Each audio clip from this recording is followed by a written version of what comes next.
So hi, everyone. I'm Jennifer Swift. On behalf of the Women in GIS, I'm hosting our monthly Women in GIS Lightning Talk for September.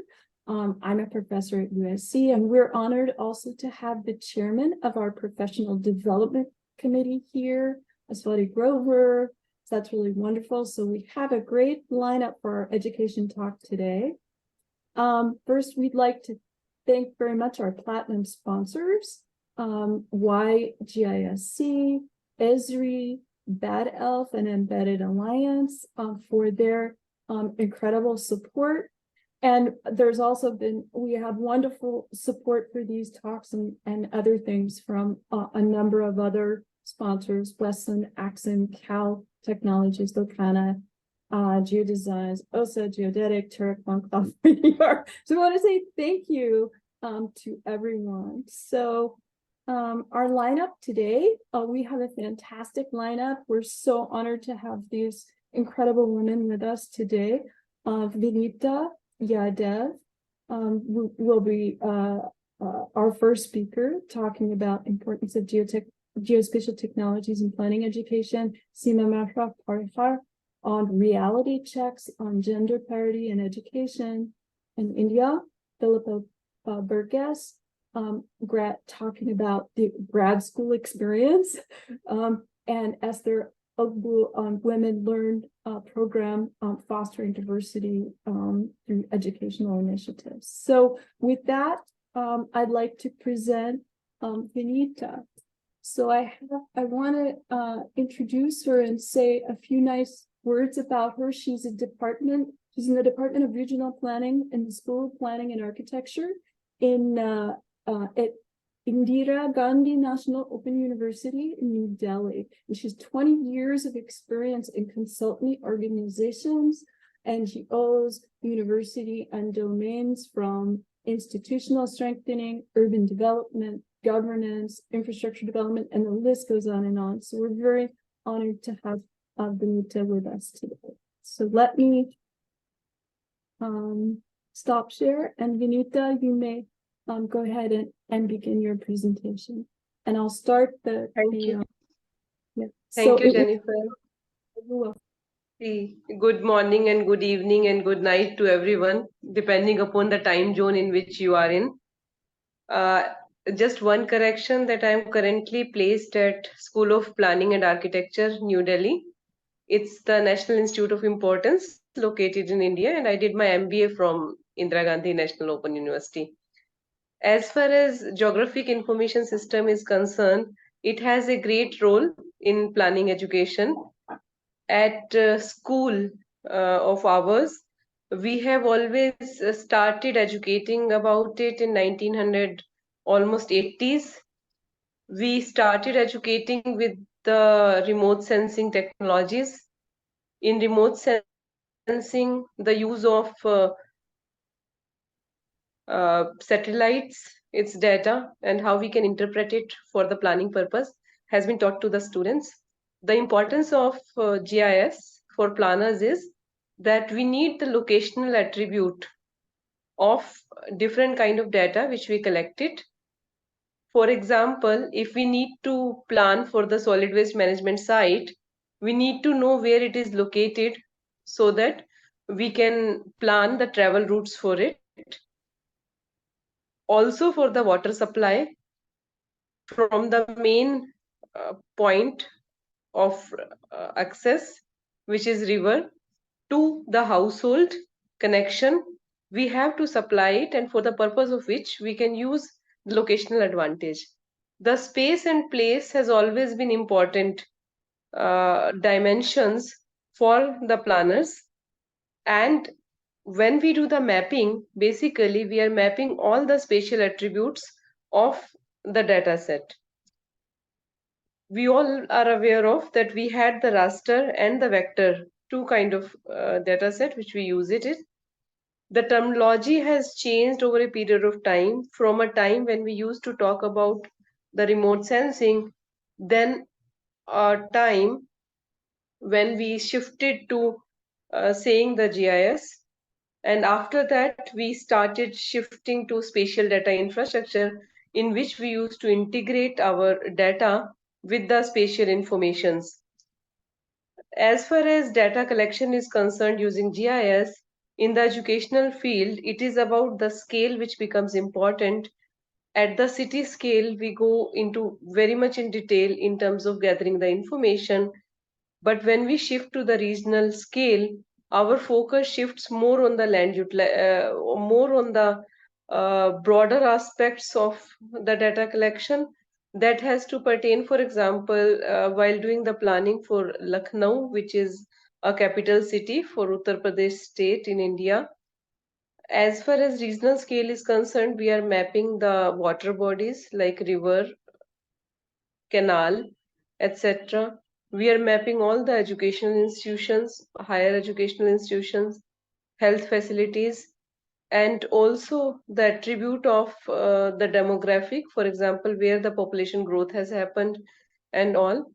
How GIS helps us is that whatever data we collected from the secondary sources, we integrate it with the maps and then show it spatially. It guides us to do a better planning. We know exactly which are the areas which requires focus in future development. The areas which are lacking in facilities and need to be taken care of are the ones which we located by our spatial analysis. Uses of drones in India has been taken up in a great stride. We have started using it for mapping, especially at a city scale. The application of drones for GIS is that it gives us accurate information.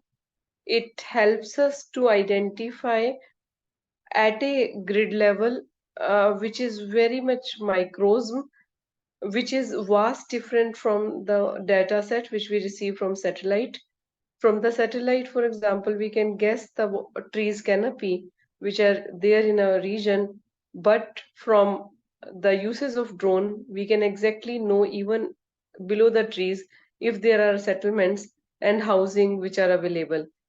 That also reflects us that with the time, it's not that we only use the geospatial technologies in which we are based only on one technology. It's evolving on a day-to-day basis from a time when we are just doing the photogrammetry uses to do the GIS related planning. Uses of remote sensing techniques where we are using the satellite data to do the mapping, which we still do, which we still use it, then to shift it to the drones. We are emerging day by day. As far as applications of GIS is concerned, we can use it for the preparations of plan. As a person who has worked for inclusive planning, I also used it to identify the locations where the poorest of the poor stays. That's far different from the one when we start using the GIS for the capturing the pollution level data for the city. We can also find out, as far as city scale is concerned, the encroachments which has happened, especially on the public land, and we can also use it to identify the highly congested areas for the future development, and to plan it out where the development has gone beyond the point which we have estimated. That means that if we have a plan in which we have earmarked the areas for different uses, the GIS helps us to locate that how much we have deviated from the actual planned development. So that to reflect in our course, we have 4 semesters, and we start teaching the students in the very first semester about the basic of GIS, and then we shift to the advanced part of GIS in terms of mapping. And in the third semester, we are teaching the students the spatial data infrastructure. We do understand that this is an evolving field, and we have to keep up ourselves updated as far as knowledge related to GIS is concerned, and keep on introducing changes in the curriculum of planning educations. And for us, we have the syllabus which has been uploaded on our website, which is accessible to everyone. You're most welcome to give any inputs which you need to do it. Just the last few words is that open GIS is something which we have to promote, because if GIS platforms provides information at an open space, it would help especially the researchers to access the data. Otherwise, accessing satellite imageries are a very costlier one. Also, while using of different facilities, many of the places have government restrictions, which creates a kind of lacuna for planning purposes. So other than the high security zones, the other areas we are able to plan. Most of the datas are available, especially the Indian government has done a lot of work to provide data, especially the satellite data online, which the student community and the teaching community uses it, and uh, they they use it to prepare the maps. Yes.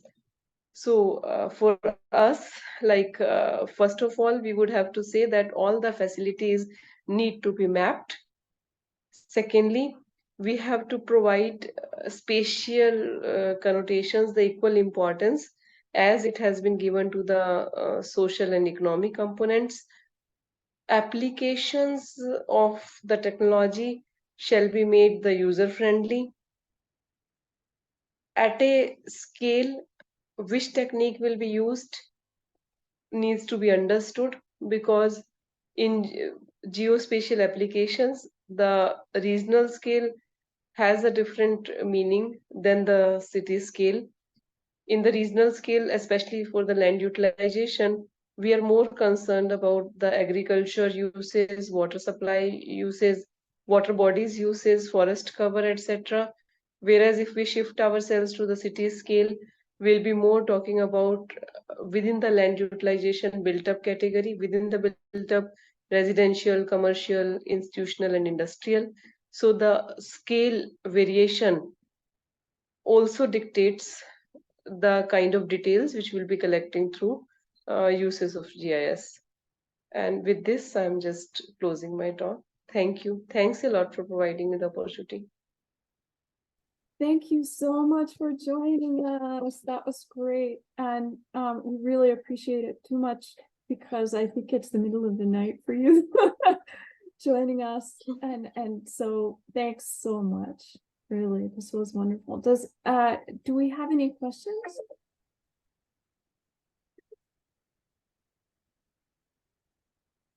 I don't see any questions. Okay. Oh, Maria has a question. Maria, please, I think we have a minute or two for questions. So you can unmute and ask a question.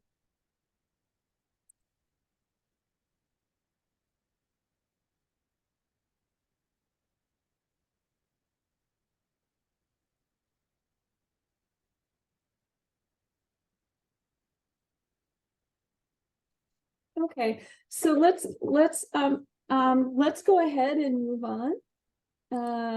Okay, so I'm going to share my screen again.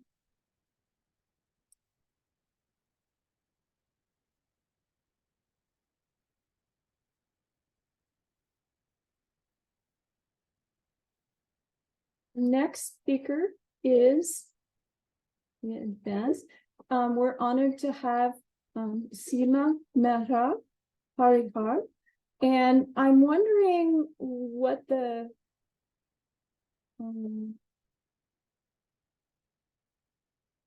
ringing is. Can anybody hear the ringing, or is it just me?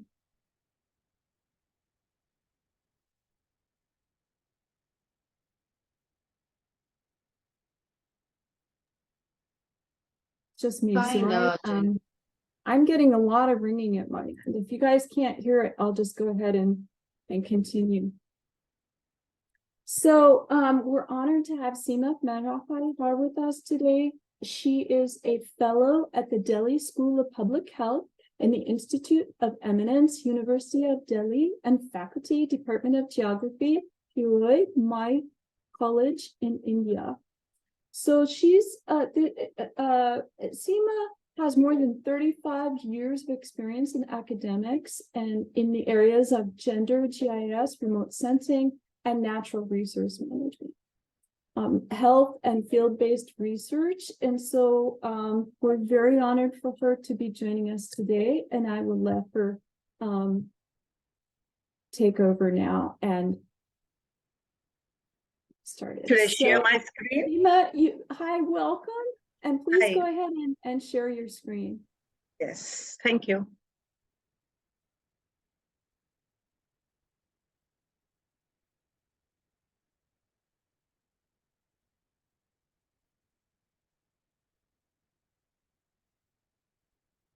It's visible to everyone? Yes, ma'am. Good evening, good morning, good afternoon, and good whatever the time it is to everyone. And thank you very much for inviting me. And thank you very much for having a forum which is Women in GIS. And when the education was given to me, I thought that it's to be applied. So that's what I'm presenting today. I'm presenting today reality checks on health of education, gender parity in education, and giving you some geospatial and spiritual insights from my country, India. And taking forward from Vinita, I just wish to share with each one of you that we started teaching GIS and remote sensing from 1987 onwards in our university, and our university is 100-year-old. And so I'm taking it forward. Let's see, why is my PowerPoint not moving?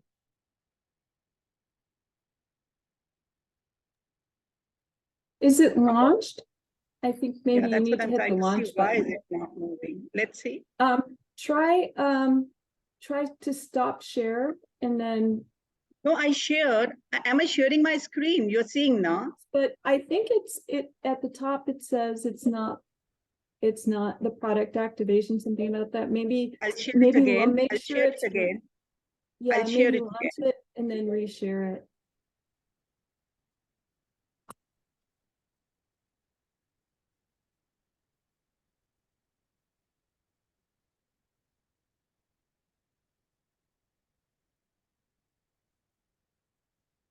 See it now, the second screen. Yeah. All right. Okay. I'm starting again now. As I said, that I'm speaking on just telling you a little about education in India through the using geospatial technology and on gender. Keywords for me are going to be spaces of education in India. And why am I talking to India, to this international audience? I'm going to talk about gender perspective, health perspective, and spiritual perspective. And at the beginning, just at the onset, I would like to acknowledge this project, Women Empowerment Atlas of India, Science and Technology Perspective. It's sanctioned by Department of Science and Technology, Government of India. This is my third project of preparing an atlas on gender, and Minister released it on their Women's Day. It was selected to be released on that day, and that's what it is. Ministers, secretaries, head of Department of Science and Technology, my Vice Chancellor, and I got a different acknowledgements for this project. And I would definitely like all of you to let's join hand and today make a global GIS atlas. And but to make this third atlas was quite challenging. It was quite challenging because I started making this atlas just when the COVID pandemic had just hit our world. And I think so this COVID pandemic is the one, like, which also has made our world borderless. At that particular time, I like to share with all of you, when it started off this, I was in France, I was teaching there. But then at that time, like, when the pandemic, so we learned different ways of going ahead and doing it.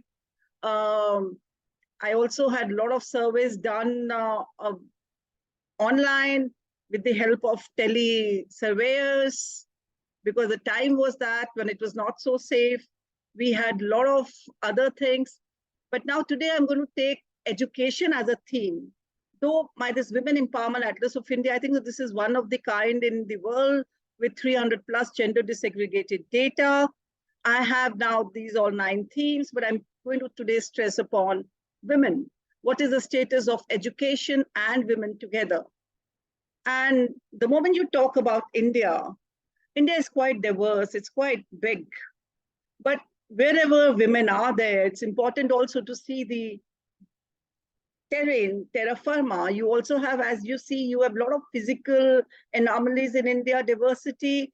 Then we also have gender critical districts. This was the one which was prepared by me in my previous atlas, and the most backward districts also. So I overlay on that and then come out the prepared plan on how to go ahead and give policy and all those things to take education ahead. And as I shared with you, that India is important, and India is of course important, very important, because we all know that it's part of Asia, and Asia is the one that covers around 30% of the area. And one country in Asia is among the top 20 poorest country. If you have a look at it, Afghanistan, India is still better. And if you look at it, like, we have 30% of the area, and we have 49.7 million population, which is there in this area. So you cannot ignore India. You cannot ignore Asia for any policy decision if you are going ahead and doing it today.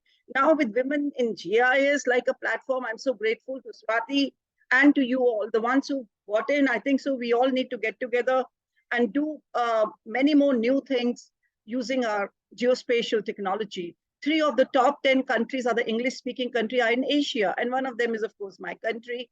And so we can do many things together. And we have 48 countries in Asia. And of course, as you all know, and we all know today, that today we are the one which is the largest in population. And I'll take it as positive input to my country. And we're going to add most people. The current population of Asia is so much. And in case if you look at it, an Asia population is equivalent to 60% of the total world population. And we are going to add and we are 1.5 billion around. So you can just imagine so many countries can come in and feed in. So it's important to know about us. That's the reason why I'm sharing this. And if you look at the spaces of education in India, I think so we all can do too many things together also, in the sense, if we are already techno-strong people, because for me, those indexes which are developed need to have new parameters. If we're talking about 50% of the world, but out here we are ranked 112 and the score is 0.668. If you look at this thing, Constitution of India grants men and women equal gender, but still, despite the fact that we have so many facilities, gender disparities again are there. In case if I want to raise a question that is there gender parity? Of course it's not. Like, we all know it. And this gender gap is there in education also. And this gender gap in education is for many different intersectional or having horizontal and vertical divides. The most common explanation we all know is poverty, locational disadvantages, violence, lack of infrastructure, belonging to any minority group, and so many other reasons also. And let's just go a little closer, going down the scale and seeing where we are and how much and what is the status of gender parity. And population, if I look at it in the context of India, of course, there is a difference, but now we are doing quite good with our sex ratio, 52% in case if they are males, they're 48%. Women and upper primary, you have this thing, and so we have, in case if you look at it, we have different indexes which are developed at a national level also. And at national level, if we have a look at it, you may find that we have school teacher professional qualified, average annual dropout rate, children in the age group of 6 to 13, learning outcomes of language, mathematics, geospatial science, elementary and secondary school, and so on and so forth. So what I'm trying to say is that ultimately, whenever we are making use of those cartographically design or preparing maps using geospatial technology and making use of different layers, along the board, we've also taken data along different variables, which are accepted at the country level, at the national level. And I've used that data in preparing maps also. And if you look at this attaining quality education, of course, you do not see all of them again with one color. But again, I take pride in saying that India is doing very well in terms of education. And in case if there are disparities, in case if there are anomalies, then they're not only in India, then many other countries also. Data of 126 countries indicate that, like, you have 4 facts which are definitely there. And again, there are disparities. And these 4 facts which are there, looking at the data of these 126 countries, firstly, that women are more educated today than as women have been at the front line of managing the problem. I mean, we are much more educated today than before. Good. But they are definitely the ones which are now, in case if you have a look at it,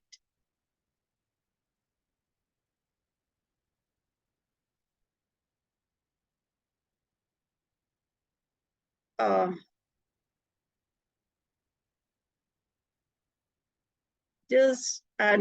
course, COVID is the one that had spoiled too many things. But at the same time, in case if we have a look at it, that we find that generally speaking also, that men and women, there is a disparity. But one generic thing that came to us when we were tabulating data for women in education in different time periods, we found wherever boys went to school more, even in the years to come, even women also, this disparity, this gender gaps improved in almost all the countries. But the sad part out here, we all talk about gender mainstreaming. The ones who are sitting here definitely are talking about gender mainstreaming, but we all know that in the COVID period, in the pandemic period, it was much more within pandemic for women. Why? Because women were the ones who at that particular time, though they were involved, 73.4% women were the ones who were involved in different help work. But what exactly happened was that the ones who were at the decision-making level were less than 1%. Isn't that sad? That's something which we need to do. But if you look at these graphs, which I've just taken pictures from the atlas, which I have prepared and launched by the minister, all this graph that you're seeing is the one that's increasing. That I think so we all need to be very happy with. 90% for the primary level. And again, for the higher education also, which was between 60 and 70, situation is improving. Graphs are going up. And out here also, because of the paucity of time, I think so we all need to talk, we all need to discuss, and we all need to collaborate also. Got so much of data which I've collected over the years in different this thing. We all can work, but definitely the anomalies are there. But again, we need to celebrate too.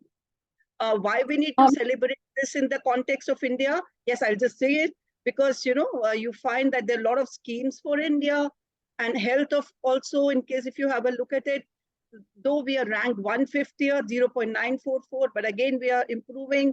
India, in case if you have a look at it out here, we are in the index 0.961. If I go with the global parameters also, these are all different, maps and all, which again, I just put it here just to show that lot many variables have been taken into consideration. Again, in terms of if I go with the higher education and vocational education, I find that data is there and we are doing relatively better.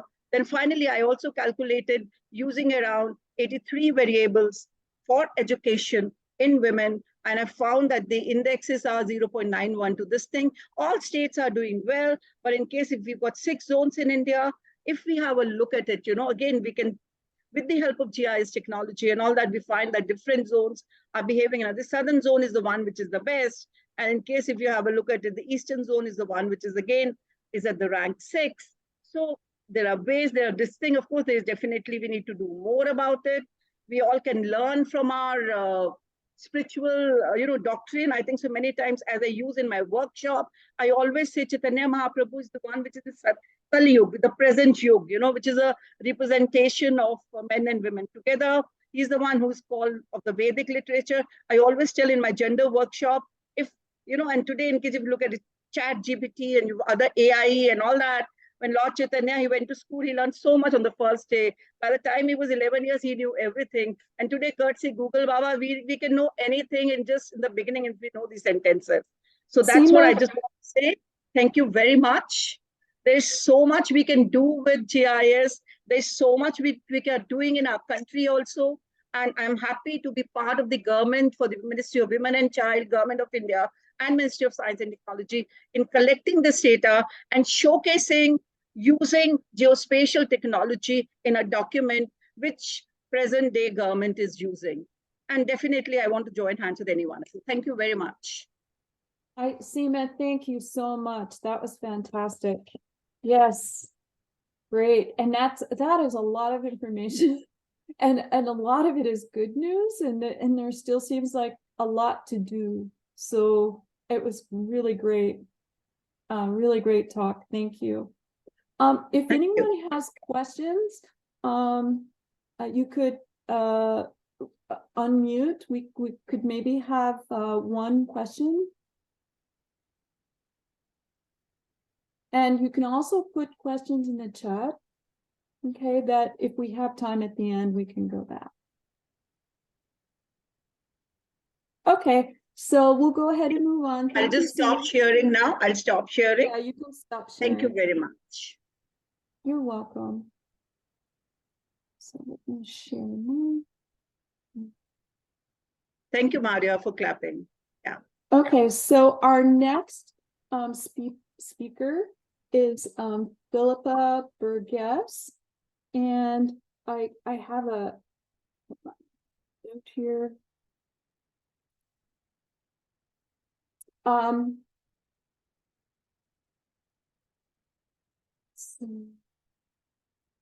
So Philippa is a graduate student, and she will talk about like what she's doing and her experience, and how she started in urban planning and how she came to be like where she is today, and all the wonderful work that she plans to do and is already doing.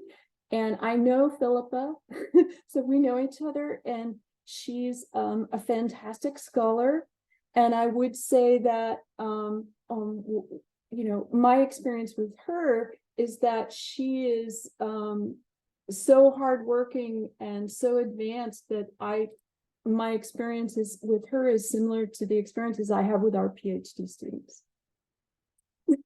So I'd just like to say that, and I'll stop share, and Philippa, you can go ahead. Hello.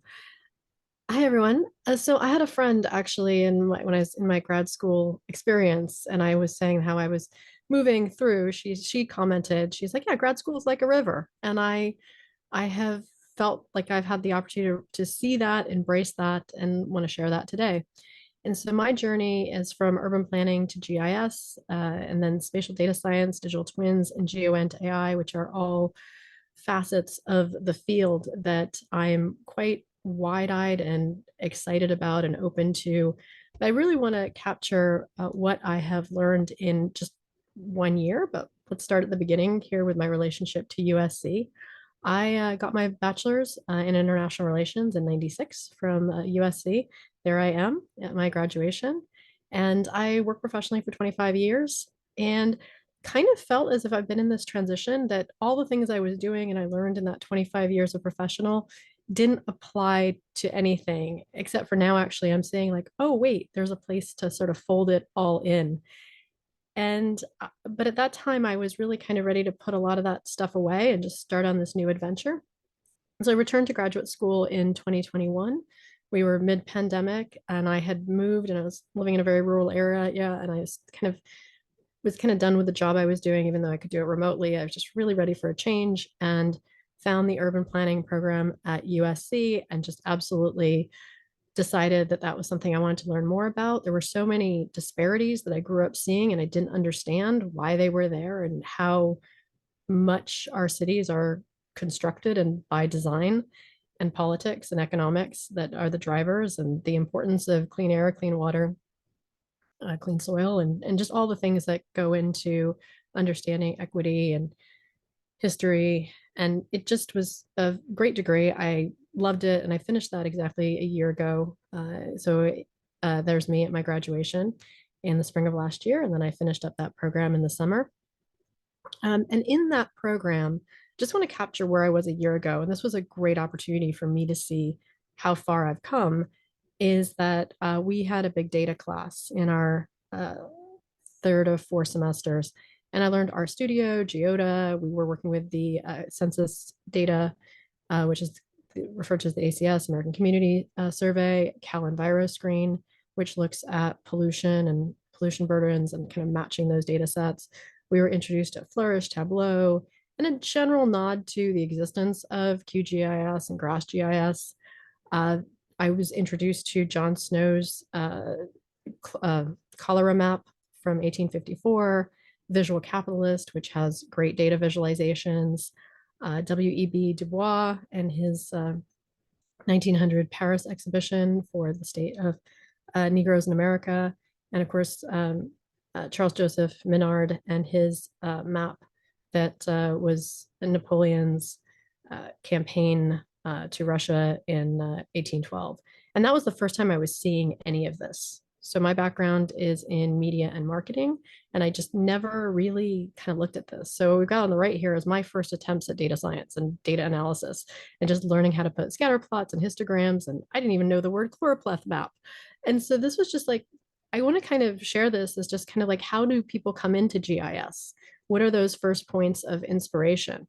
And there's just obviously a significant learning curve, but also for people not to be afraid of that learning curve, and that you can start wherever you are. And there's all sorts of ways that people come into GIS. And I just, again, this was my point of inspiration. And I just decided that I wanted to know more about this. And so I signed up for so 1 year later, and here we are 1 year later, I signed up for the GIST certificate at USC, which is a 1-year program through the USC Dornsife Spatial Sciences Institute. And I got involved with Women in GIS. So here I am, and the US Geospatial Intelligence Foundation, got my introduction to SQL and to Python, and continuing on that journey with Dr. Swift this semester. I became an intelligence scholar through the Intelligence Community Center for Academic Excellence. And I also discovered that there's an amazing program that women worldwide should know about. Dr. Swift has also joined me on this journey with Google, has a program called Women Tech Maker Ambassadors. Through that, I received a scholarship for all of the Google certificates on Coursera. So I'm sort of working my way through those. And as of next week, I start in the Google Women Developers Academy, which then continues on with a road to GDE, which is a Google development expert. And I discovered Esri, and that was a big, huge, steep learning curve. But on the right are just a handful of the maps that I've made over the past year, and that sort of speak to my learning journey and things that I discovered, was able to do with Drone to Map and with VGI and with water hydrology and topology, and just really an amazing learning curve and opportunity that I'm just really pleased with. And I continued that, completed that GIST certificate in August, and where to next? So now I'm actually continuing on with a second master's in human security and geospatial intelligence, which I'm looking to finish in December of 2024. And I'm just leaning into being a graduate student. I just received a what they call a micro grant from Cesium to do 3D tiling, which leads me into digital twins. And I'm also playing around on YouTube, and I have a podcast called Musemetrics. So I have like little micro channels that I'm developing. One's called GeoEnt AI. The other one's Maps Data Design. There's my own name, Philippa Burgess, and Musemetrics. So I just kind of make content. And that leads me into leaning into the Adobe Creative Suite, wanting to sort of look to bring Google Developer Student Clubs to USC, leaning in more to BigQuery, Google Earth Engine. I just applied for the Microsoft Student Ambassador Program with the goal of becoming a goal development expert along the way and embracing the Esri universe. And that is my story. I just wanted to sort of share kind of what's possible in a year and how many opportunities I'm seeing out there, especially for women because of that gender parity issue. I'm seeing a lot of programs that are designed to support women, and I'm actively raising my hand for all the ones that seem to be aligned, of which there are many. And I'll just turn it over to questions. Thank you so much. I have a quick question. Yes. I'll be the first one. How long did it take between the time that you did the application for the cesium microgrant? Because I added the links for these for everybody in the room. Please pass them on for the Google Tech Makers, which is that's something totally separate from the cesium microgrants. But the microgrants are for students and faculty. So how long did it take to get the cesium? I think it was a pretty quick turnaround. I actually kind of, I don't know why. I think one of the things when you apply for stuff is just being at peace that some things you'll get and some things you won't.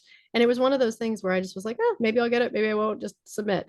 I think I've gotten very good at just submit, and I don't take it personally if I don't get it. And I am very grateful if I do. So I would say it was about 3 weeks. Okay, great. Thank you. Seema, you have a question?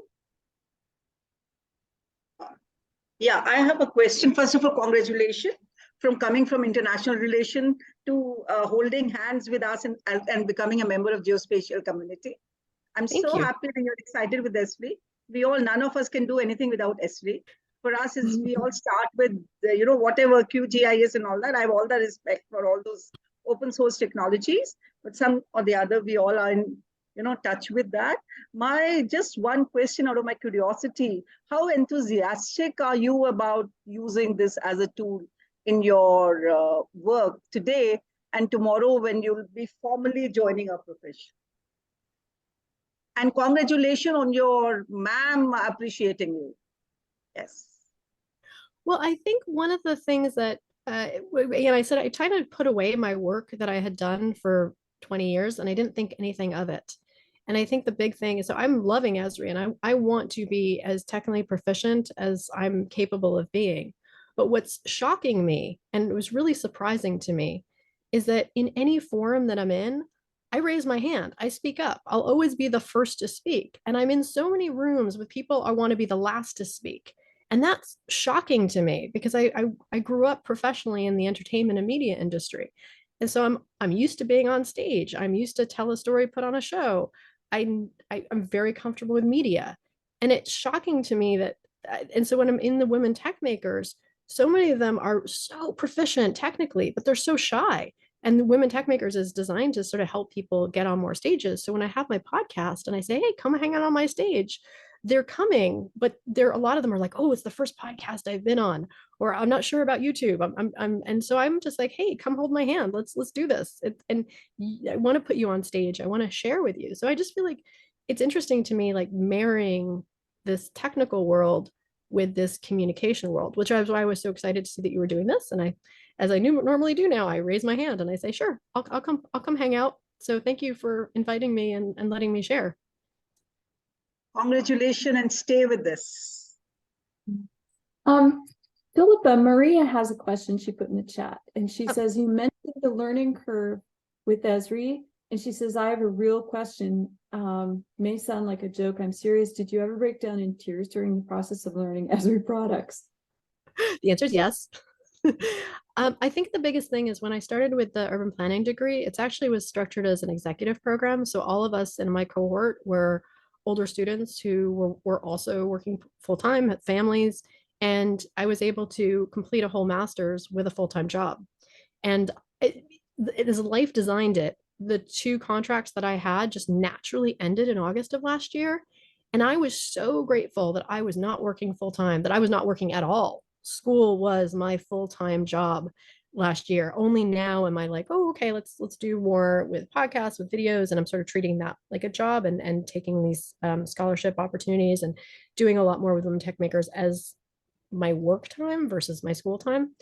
But I will say last year it was 100% school. I didn't have no bandwidth for anything else. So yes, tears were there. More gray hairs were there. I've had to dye them. Thank you, Philippa.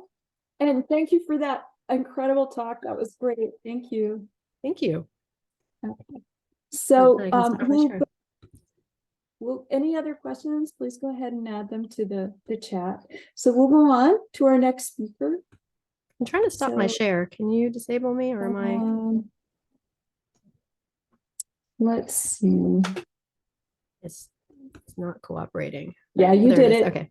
Okay, thank you. Okay, let me share my next screen. So we're honored today to have Esther Ogbu join us, and her talk is Women Learn Program, Fostering Diversity in Geospatial Through Education Initiatives. And Esther is a GIS project manager by day, helping electric and gas utilities solve their location problems and after hours strategy and thinking up ways to get more girls into geospatial and all these things to help with them to learn how to be creative. And I think she's ready to go. So Esther, I'll stop sharing and you can go ahead and share and talk more about, like, to introduce yourself if you wish. So let me stop sharing. No problem. My Thank you screen. very much, Jennifer. Let You're me welcome. know when you can see my screen. Yes, we can see it. Great, thank you. Okay. So thank you very much for having me today. It was actually my co-founder from which I'll talk about a bit later on that mentioned this event. I've been familiar with Women in GIS for the past couple of years. Well, I think because it's always had that knack to be more US based focused, and because of the time zones and everything, I've just been dabbling in bits with the Women in Geospatial. So I'm quite glad to be here today. But before I start with the people on the call, and maybe this is probably a very good follow-up following Philippa's presentation, is I'd like to ask how many people studied anything related to geo or otherwise in their undergrad or before their undergrad. You can put A in the chat. And if you found out about geo during your undergrad or your postgrad, put B in the chat. And if you pivoted from a completely different field, just similar to Philippa, go ahead and put C in the chat, and we'll come back to that a bit later while that's going on. Okay. So just a bit of background about myself. Like Jennifer mentioned earlier, I'm a project manager at Esri UK, but mostly you find me at the intersection of anything that has to do with geospatial, corporate strategy, project management, strategic planning, and of course, trying to get more girls into geospatial however way I can. And some of the ways that I've tried to do this in the past and still doing this is I'm one of the steering committee members of the Women Plus in Geospatial, which is a global community of underrepresented genders in the geospatial industry, such as the Women in GIS is as well. And I'm also an avid active member of the African Women in GIS because I'm originally from Nigeria. So I'm quite keen to be involved in that atmosphere as well. But then back about 2 years ago in 2021, myself and my co-founder, who's also on the call, shout out to Omo, we co-founded what we call Geoluminous Co. Limited. And it's a creative startup that's supposed to be focused on facilitating platforms, products, experiences with the aim of helping more people discover the industry and connect to the industry. So lay people, not people who have the technical background and idea about what geospatial means. That's kind of what it's targeted to do. And our vision is to be able to be the global champion for geospatial creativity and accessibility. And as part of that, we had a strand where we called the GIS Girl, which is a social initiative of Geoluminous. And that's core focus on trying to empower girls and women with either GIS, geospatial, or geography skills to help increase that awareness and knowledge to promote diversity within the industry. And we do that through several means of training, support, running programs, running sessions, such as we can, and partnering and collaborating with other communities as well. So hopefully you get a bit of how passionate I am to be able to get more people, which is born by my personal experience, which I'll share a bit more about later, but also with the kinds of environments that I found myself with in my decade-long career so far. So on the next screen, you're probably wondering what these numbers are. The first one, which is a 16%, is so according to a World Bank report in 2020, I believe it was recorded that less than 16% of STEM undergraduates were women, and this is globally. And less than 20%, in this was in a different report now, but less than 20% record women who are in tech senior leadership roles in organizations, which if you do take a look around all of the prestigious and even growing organizations in the geospatial industry that you do know, there's very few women at that really high level leadership positions, in technical leadership positions. A lot of the leadership people you would see are either in marketing, in the non-technical focus. And there's a variety of causes to be for this. So one of the first ones that was identified was a lack of self-confidence in women generally across the atmosphere. The second is there's a stereotype of what people in the technical industry are supposed to look like, and a lot of the time that stereotype doesn't look like what a woman should look like. It's drastically different, and there's no hiding away of how male-dominated the culture within the tech industry is as well. Then if you stream that down to a geospatial atmosphere, you'd see that one of the things that we're also battling with is a lack of awareness of the industry, and then a huge knowledge gap about the industry as well. And this gap will continue to widen if in our own individual quotas, we don't do things actively to be able to bridge this gap, to promote the industry, to be able to get more people into the industry. And with the United Nations goal to be able to meet the gender equality that's the SDG 5 in 2030, which is just over 6 years, that would continue to remain a goal and not something that we're actually striving towards being able to achieve. So one of the things we've done, so coming to this, some of the snapshots you'd see here, and going back to the question I asked at the beginning, sometime last year, the GIS Girl, which is the social impact initiative I talked about, ran a survey and asked different women from different communities about how they found GIS. So how did they get into the industry? What was their story? And a lot of the things you'd read on screen kind of seem to be the common and recurring theme among different people. It's either they fell into it by chance and had no idea what it was, but then they got to know about it and of course thought it was interesting and then they pursued it. Or you have people like Dr. Laura here who had a 13-year career in finance, but then decided that she didn't want to have to do that again. She wanted something more. Or very similar to Philippa, has shared her story as well, who was in the media and international relations for almost 26 years before deciding she wanted to go into something more. So there's a lot of that commonality among the different stories. You hardly find people who say, oh, they knew about it and that's what they wanted to pursue right before even their undergrad. And it was a conscious effort to be able to grow that knowledge, grow that scheme, and do all of those things. So like a lot of you, if you picked A or B or C, you'd see that you're not the only one. There's a lot of us out there, which means something has to be done to be able to change that narrative for people in the near future. And sorry, 1 second. I think my slides went all the way. Okay.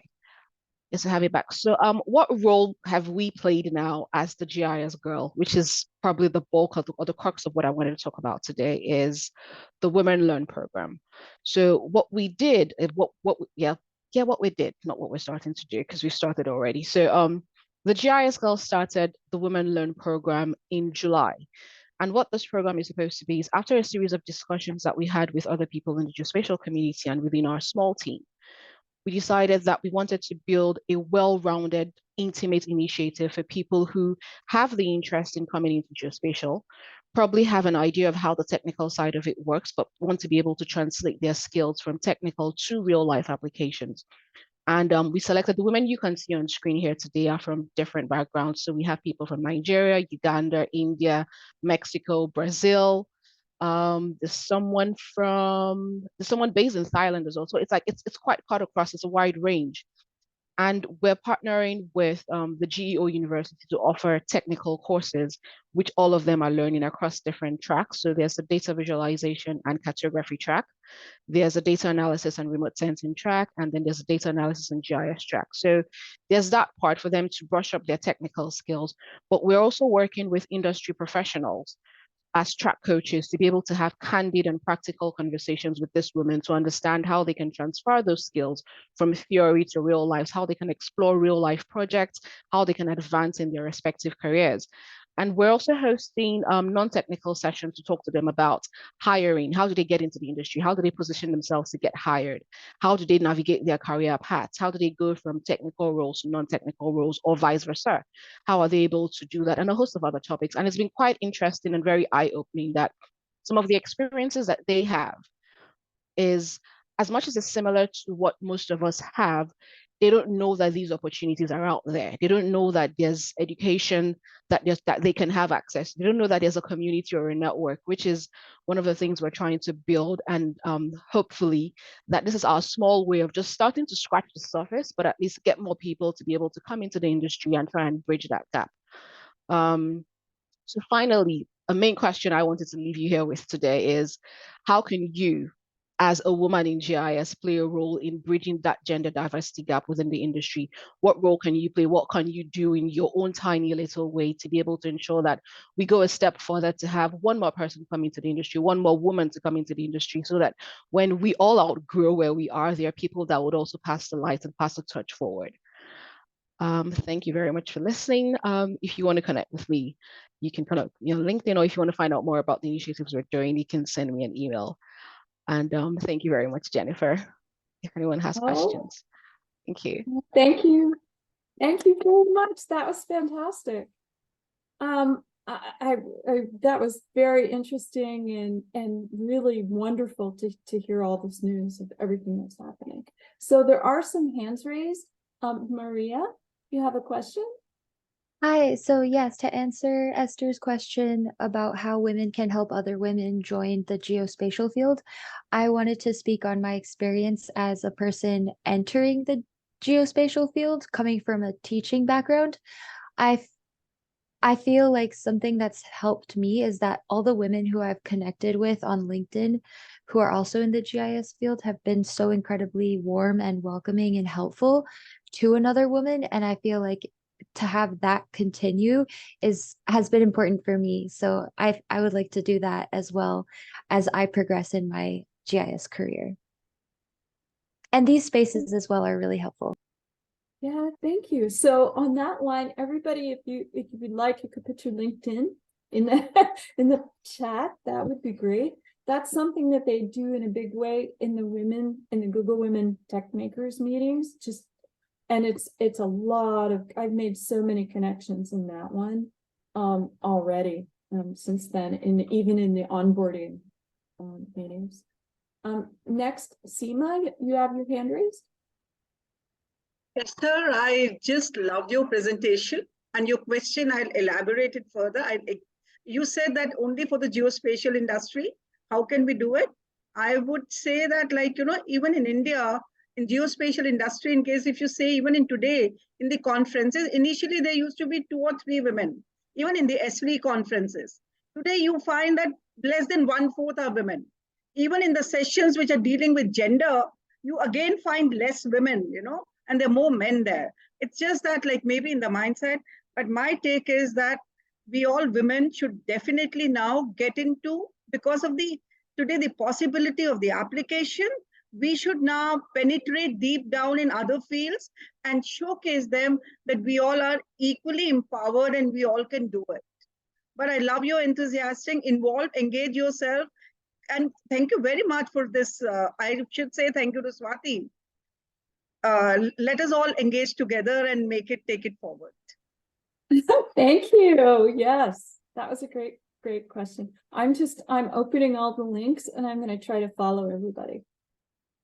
Philippa, you had a question?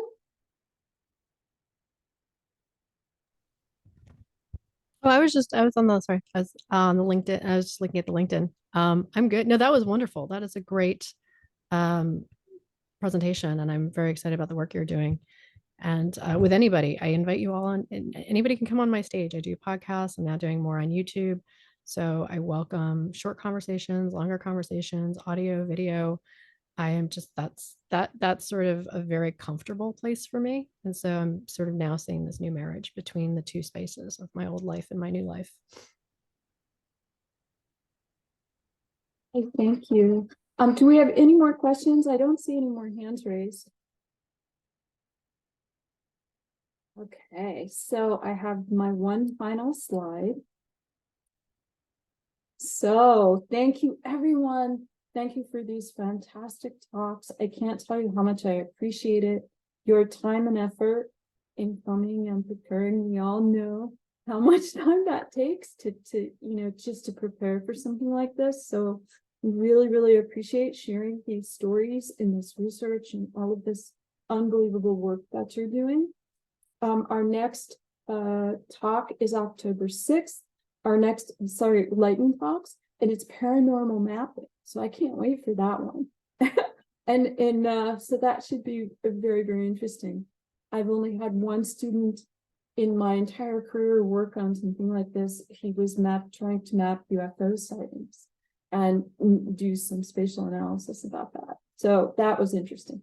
So if you have any questions, please feel free to connect with myself or Spotty Grover. Can I also add something? Since I noticed that the Women in GIS Lightning Talks has about 36 subscribers. Everybody, please go to the YouTube channel, subscribe, copy the link, share it in your LinkedIn, share it in your Twitter, your threads, and let's grow this channel as well. Yes, and Thank you, Philippa. Also for the faculty, please share with all your students. Okay, all these talks and anything related.